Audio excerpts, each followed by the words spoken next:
পরবর্তী সংবাদে। শুক্রবার রাজধানীর লেকচৌমুহনী বাজার পরিদর্শন করেন বিরোধী দলনেতা জিতেন্দ্র চৌধুরী।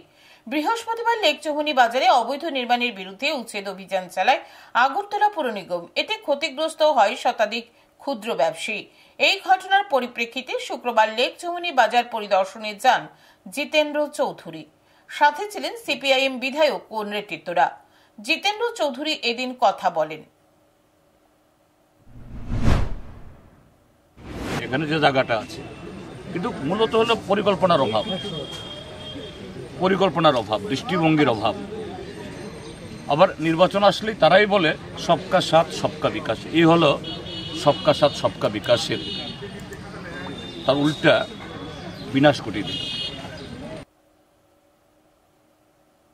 বাজার উন্নত হোক তাতে কোনো বাধা বা আপত্তি নেই, কিন্তু সরকারের পরিকল্পনার অভাবের কারণে শতাধিক ক্ষুদ্র ব্যবসায়ী বর্তমানে নিঃস্ব হয়ে গেছে বলে জানান জিতেন চৌধুরী।